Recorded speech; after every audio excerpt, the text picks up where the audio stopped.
نعبد وإياك نستعين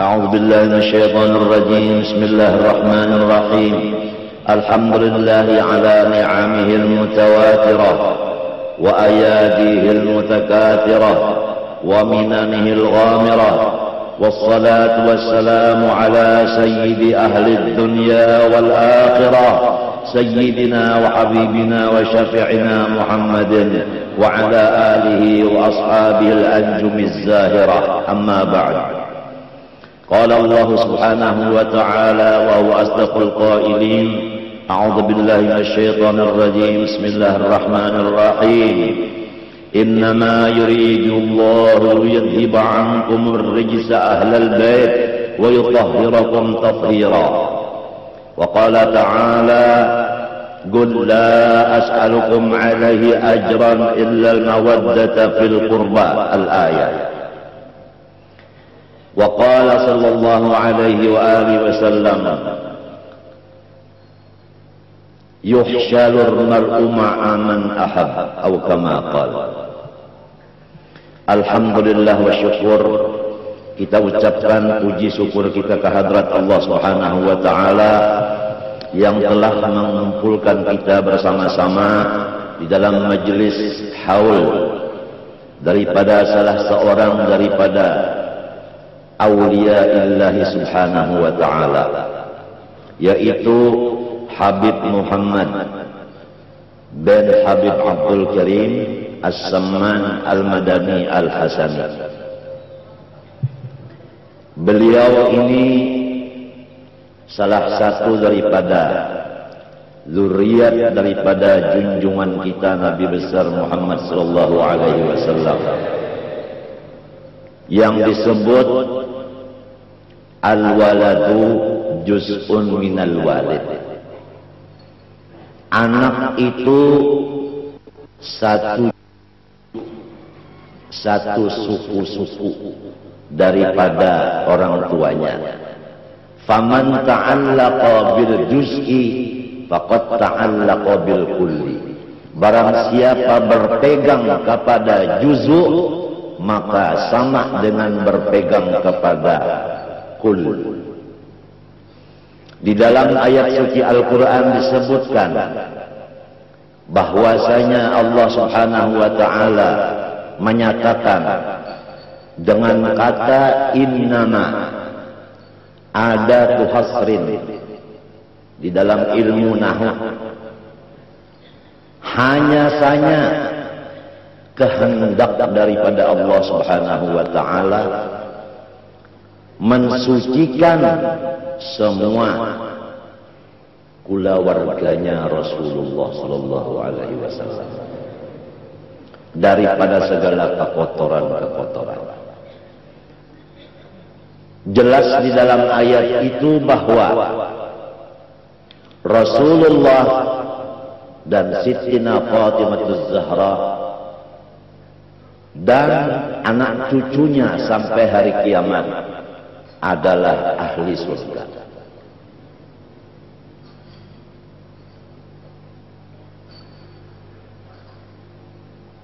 Di dalam ayat lain lagi, ya Muhammad, sampaikan kepada semua umatmu, aku tidak ada mengharap apa-apa, imbalan dan balasan daripada kamu atas kesusah payahanku mengajar dan memimpin kamu. Hanya aku menyampaikan pesan Allah, cintailah kulawargaku. Ini pesan Allah. Di dalam hadis disebutkan yuhsyarul mar'u ma'a man ahab. Siapapun akan dikumpulkan nantinya bersama-sama orang yang dicintai oleh hatinya. Inilah yang kita harap, supaya kita mencintai anak cucunya Rasulullah SAW. yang pada hakikatnya mencintai datunya, yaitu Rasulullah SAW, yang akhirnya kita bersama-sama dengan Rasulullah Sallallahu Alaihi Wasallam. Walaupun hidup kita tidak mempunyai pangkat, harakat dan martabat, walaupun kita ini hidup di dalam susah, fakir, walaupun kita hidup di dalam keadaan sakit terus-menerus, walaupun kita hidup di dalam dihinakan oleh orang dan sebagainya, akan tetapi kalau kita mahabbah kepada orang-orang yang soleh, maka janganlah kita berduka cita, karena kita akan berkumpul sama-sama orang itu di dalam surga. Apa artinya pangkat, apa artinya harta benda, apa artinya kesehatan, apa artinya sanak saudara, apa artinya pengikut yang banyak, apa artinya macam-macam istri yang banyak yang cantik, namun menjadi balangan neraka. Tak ada di dalam hatinya mahabbah kepada orang soleh. Oleh sebab itu hukumnya mahabbah kepada orang soleh adalah wajib, termasuk min wajibatil qalbi. Di dalam kitab Sulamut Taufiq disebutkan min wajibatil qalbi mahabbatus salihin. Wajib bagi tiap-tiap hati kita mencinta kepada orang soleh. Marilah kita bawa anak-anak kita mulai dari mencintai orang-orang soleh, supaya nantinya mereka itu ada didikan dari kecilnya mahabbah kepada orang soleh. Jangan sampai kita taksir nantinya anak-anak kita itu tatkala dia dewasa dia membenci dengan orang soleh, karena ketaksiran kita tidak mendidik akan anak kita dari kecilnya itu cinta kepada orang yang soleh. Di antara orang soleh dzurriyyat Rasulullah SAW bernama Sayyid Muhammad, Habib Muhammad, Syarif Muhammad, Ayyib Muhammad, bahasa Banjarnya, dan Habib Abdul Karim As-Samman, Al-Madani, Al-Hasani, turunan Sayyidina Hasan. Beliau dilahirkan pada tahun 1132 Hijriah. 1132 Hijriah. Di dalam negeri Madinah Al-Musyarrafah. Beliau sudah lebih dahulu yatim, maka ibunya memimpin akan dia, menyerahkan akan dia sewaktu kecilnya kepada seorang guru yang alim di bidang Al-Quran, baik tajwidnya maupun ilmu-ilmu lainnya yang berhubungan dengan Al-Quran, seperti usul tafsir dan tafsir Al-Quran dan lain-lainnya. Maka Syekh Samman ini diserahkan oleh ibunya kepada guru tadi dari kecil. Nah, sewaktu dia belajar Al-Quran, ini satu pelajaran ini, supaya kita punya anak kalau sudah bisa bicara langsung dimasukkan ke sekolahan Al-Quran, dan harus dicari gurunya yang fasih membaca Al-Quran, karena anak-anak kita ini mengikut gurunya. Kalau gurunya itu salah, ya ikut salah. Kalau gurunya itu Bismillahirrahmanirrahim, Alhamdulillahirrabbilalamin, Ar-Rahmanirrahim, Maliki Yaumiddin, sampai bola-bola amin, marahnya Udin, anaknya Yasin. Nah, itu anak kita nantinya Bismillahirrahmanirrahim juga. Nggak bisa bismillahirrahmanirrahim, nggak bisa karena gurunya tadi. Dan anak-anak kita ini pasti punya guru. Malam yakun lahu syekhun fasyaikhun syaikhuhu. Siapa tidak punya guru, maka syaitanlah yang membisikinya jadi gurunya. Itu man isim mausul umum, bilangnya ilmu nahwu. Siapa aja apabila tidak punya syekh, tidak punya guru, maka syaitanlah gurunya. Syaitan itu ben iblis. Iblis itu ben api neraka. Itu silsilahnya. Mungkin bapak-bapak sudah tahu itu masalahnya. Syaitan bin iblis, iblis bin neraka.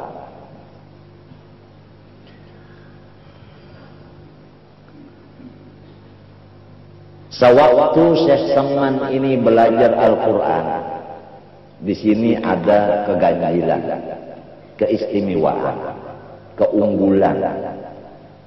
Yaitu setiap kali beliau diberi makan oleh ibunya makanan, beliau makan.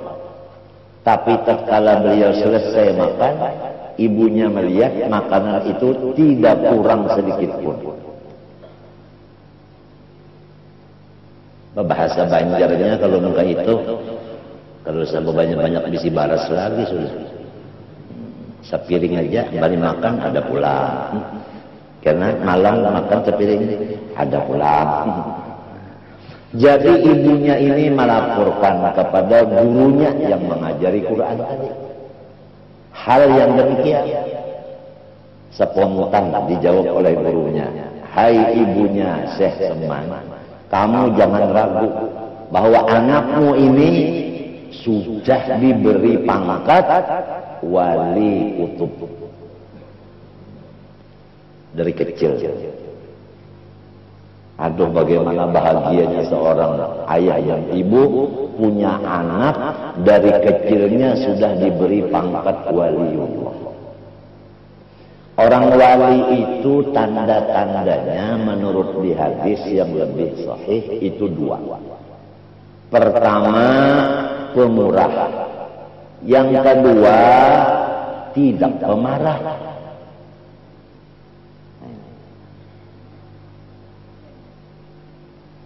Jadi dari kecilnya beliau ini pemurah, tidak pelit, alias apik, alias engken, garis mereng angkar mawi, jarak 12.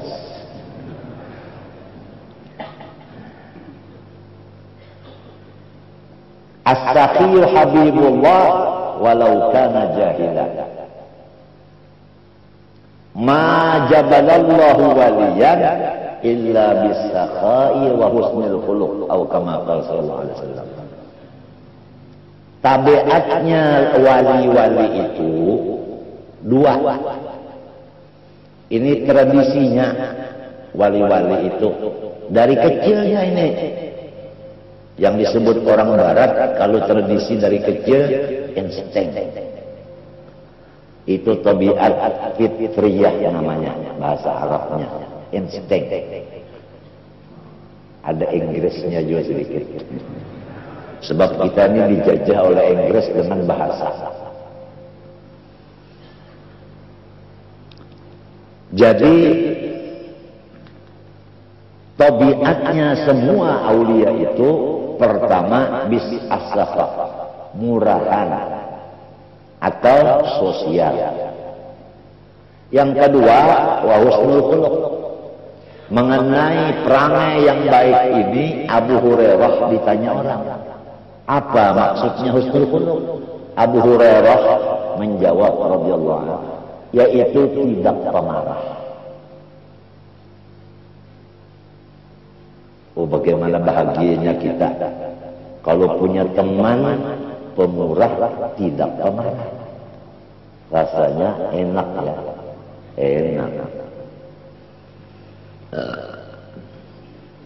Tapi kalau punya teman sering marah-marah, ya suka imunisasi. Apa itu? Yang marah-marah itu apa? Emosi. Ya. Saya ini kalau tidak diladari nggak bisa. Wa 'allamaka ma lam takun ta'lam. Emosi. Emosi itu apa? Emosi itu bandnya emosi adalah band api. Band api. Api itu ya neraka. Jadi orang yang emosi itu orang yang sudah dapat neraka. Buktinya orang emosi matanya merah. Itu sifatnya api itu merah. Si jago merah. Al-ghadab yufsidul iman kama yufsidul qalbul asal. Marah itu merusak iman. Kalau iman sudah rusak, kemana tempatnya? Jelas neraka. Jadi kita jumlahkan secara ilmu mantik, natijahnya orang yang pemarah itu masuk neraka. Itu natijahnya. Janganlah kita didik diri kita dan anak kita ini pemarah dan pelit. Maka gembiralah ibunya mendengar yang demikian. Kemudian Syekh Salman Al-Madani ini dari waktu kecilnya itu dia ini senang kepada orang-orang yang ziarah ke makam datunya Rasulullah SAW. Dan dia ini adalah dari kecil penunggu pintu hadrat Rasulullah SAW. Kalau orang mau ziarah ke kubur Rasulullah, Syekh Salman Al-Madani mulai dari kecil yang megang kuncinya, yang membukakan, masuk ke dalam langsung. Kalau zaman dulu datuk-datuk kita itu masuk langsung ke dalam, berdekatan dengan bangunan itu, dengan apa? Dengan kuburannya itu. Kalau sekarang karena sudah yang jadi raja Wahabi, nggak boleh lagi masuk ke sana, nggak boleh lagi. Malahan katanya Wahabi, ziarah itu syirik. Rasulullah SAW pada satu malam tidak ada di rumah istrinya. Yang satu, Abu Hurairah cari. Rasulullah nggak datang-datang, ini nggak keluar-keluar. Ada apa ini? Ketok istri yang pertama, nggak ada. Yang kedua, ketiga, sampai yang kesongo, tak ada. Abu Hurairah ini selalu takut. Jangan-jangan Rasulullah ini dibunuh orang. Wah, sekarang kita sudah mendengar Pak Matori Abdul Jalil mau dibunuh orang. Karena apa? Karena dia ini NO dan ulama. Jadi guru-guruan ini harus padawas. Apa itu padawas? Ya waspada. Kalau bisa seluruh kaum muslimin punya senjata, bukan hanya anggota MPR dan DPR saja. Wa'iddu lahum mastata'tum min quwwatin wa min ribatil khair turhibuna bihi aduwallahi wa aduwakum. Itu Al-Qur'an.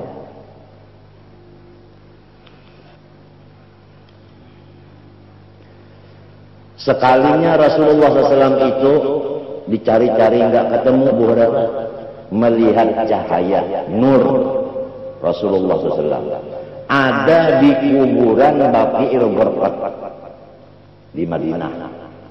Abu Hurairah itu selalu membuat lubang dari bawah fondasi pagar kuburan dengan tangannya sendiri. Kemudian dia masuk, dia mendekati Rasulullah SAW. Tengah malam Rasulullah ada di kuburan. Ya. Diperhatikan oleh Abu Hurairah. Rasulullah SAW minta kepada Allah keampunan atas dosa dan kesalahan dirinya dan seluruh muslimin muslimat. Artinya Rasulullah ziarah ke kubur. Rasulullah berdoa minta kepada Allah di pekuburan. Kalau disebutkan bahwa orang ziarah itu musyrik, berarti Rasulullahnya musyrik. Siapa yang berani bilang begitu? Tapi kira-kira yang hadir ini semua orang ahli sunnah wal jamaah, semua orang yang senang ziarah.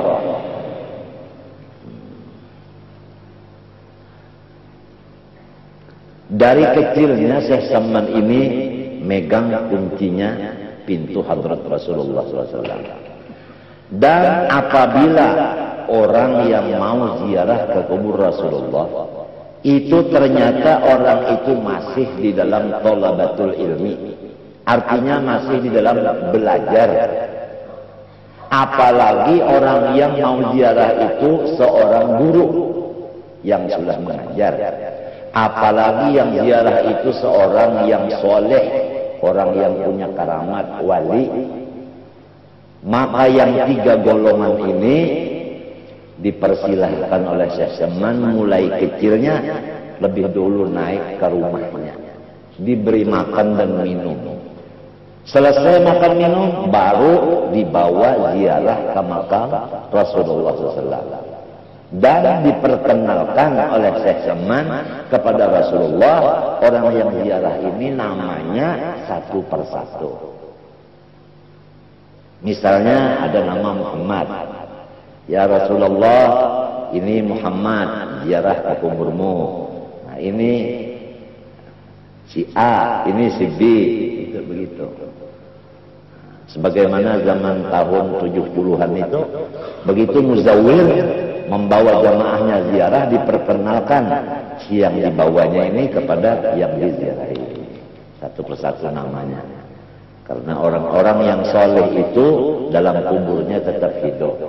Bal ahya'un inda rabbihim yurzaqun. Hidup.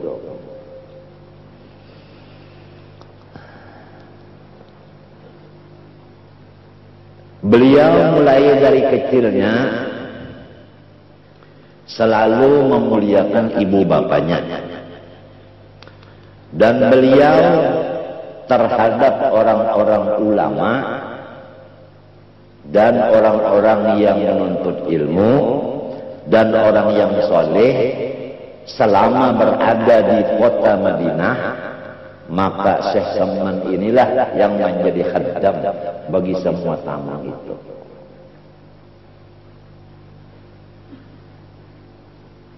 Kalau tamu itu menghajatkan makanan apa-apa, Syekh Saman yang belikan ke pasar. Tamunya di rumah aja. Sayyidul Gaum khadimuhum. Dari kecilnya begitu lihat.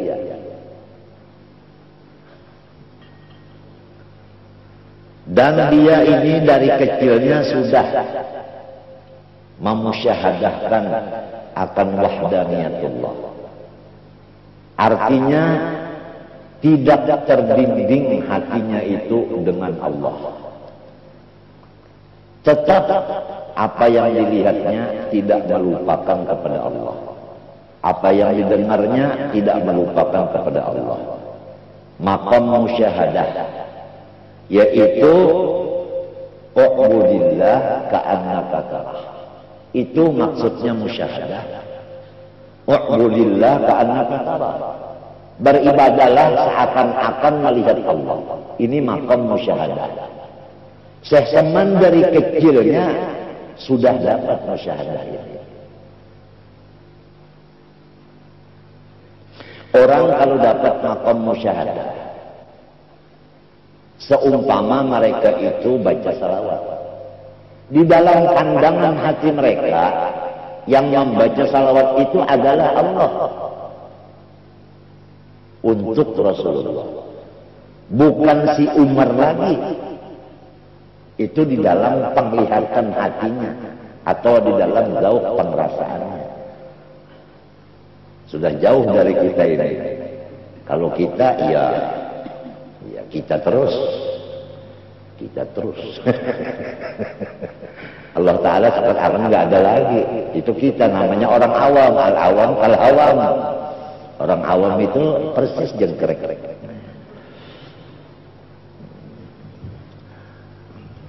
Dan setiap yang datang itu memberi hadiah, emas, perak dan lain-lainnya. Maka namun semua hadiah itu dikumpulkan pada satu waktu dibagi-bagikannya kepada fakir miskin sehingga habis tidak tertinggal sedikit juga pun di tangannya. Radhiyallahu anhu. Kemudian daripada itu Syekh Saman meninggal dunia atau wafat pada hari Arba tanggal 2 Dzulhijjah. Hari ini hari apa? Rabu ya, bukan Arba. Tanggal 2 Dzulhijjah. Pada tahun 1189. Jadi 1189 dipotong 1132 inaun sabaraha. Ini ada orang apa? Orang Bandung nih ada. Inaun sabaraha. Atur nuhun. 1189 dipotong 1132 berapa? 60 peto. Ada Maduranya di sini. Jadi ada Maduranya. Di sini ada juga orang yang mengajarkan dosen bahasa Inggris. Jadi ada instingnya tadi. Jadi semua kena. Ya itulah umur beliau. Padat dengan ibadah dan ilmu. Inilah tujuan hidup kita. Hanya dua. Pertama, waksi dengan menuntut ilmu. Yang kedua, diisi dengan ibadah kepada Allah. Itulah dua tujuan hidup kita. Imam Ghazali membikin lagi di dalam kitab Ihya dengan dasar yang kuat. Hidup di alam dunia ini tujuan dua. Pertama, tidak boleh sakit hati. Ngerti semua? Gak boleh sakit hati, gak boleh sedih. Itu pertama itu. Siapa aja. Ini ada orang Betawi. Siapa aja. Gak boleh sakit hati. Harus gembira terus. Satu. Yang kedua, sibuk dengan ibadah. Itulah kesimpulan di dalam kitab Ihya juz yang keempat dari Imam Muhammad bin Muhammad Al-Ghazali. Jelas saja. Jelas. Kalau ada yang belum jelas, mungkin kelaparan gitu lah.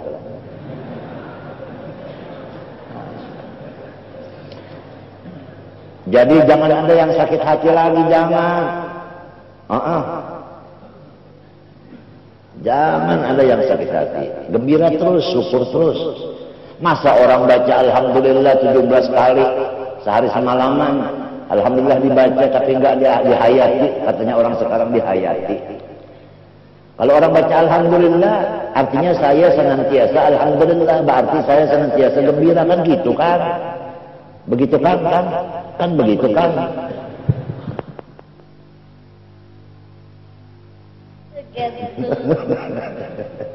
Gembira terus. Yang kedua, sibuk dengan ibadah. Sama ada ibadah tafakkur, sama ada dalam ibadah nazar, sama dengan ibadah mutalaah dan lain-lain. Pokoknya ibadah. Ibadah itu dua aja, wajib sunat, sunat wajib. Sunat ya, sunat. Bukan basunat, bukan. Kalau basunat, kalau sampai 3 kali basunat habis.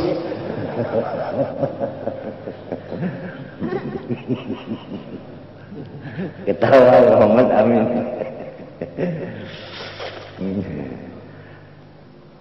Jadi harus gembira terus.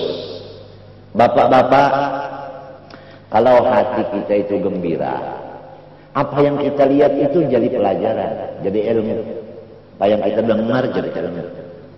Oleh sebab itu Rasulullah berpesan, anak cucu saya jangan sampai ditangiskan. Kalau dia nangis, saya ikut nangis. Kalau saya nangis, Allah Ta'ala marah.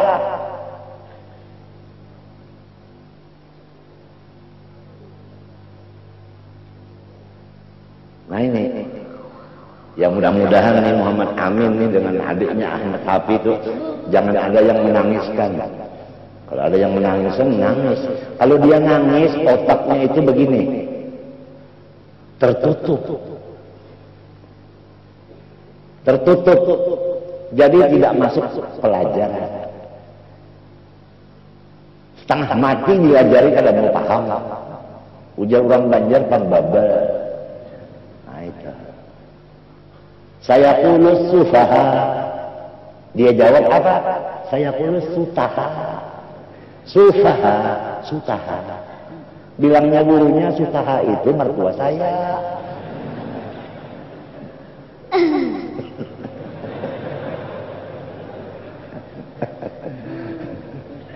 Tapi kalau ini anak ini suka gembira, otaknya itu terbuka. Cepat menerima pelajaran. 1 bulan setengah Iqra 6 udah selesai. 6 bulan khatam Al-Quran. 1 bulan sudah 1 juz setengah hafal. Doakan panjang umurnya. Ini akibat daripada jarang sedih, jarang nangis, senang terus. Ibunya juga begitu, jarang nangis, senang terus. Ya paling 2 kali nangis waktu melahirkan. Saya bilang nangisnya 2 kali, tapi senangnya berapa kali dong? Yang penting rasanya, Bung. Emangnya di bulan ada coklat?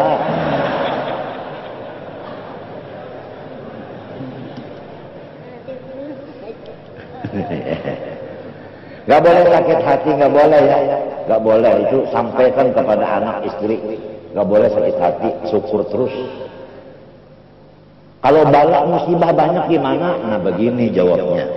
Bala dan musibah kalau menimpa kepada nabi dan wali, itu adalah raf'ud darajat, untuk meninggikan pangkat dia. Bala musibah menimpa kepada orang mukmin yang bukan wali dan bukan nabi untuk kafarah lisayyi'at wal khati'at, untuk membersihkan dari kekotoran dosa.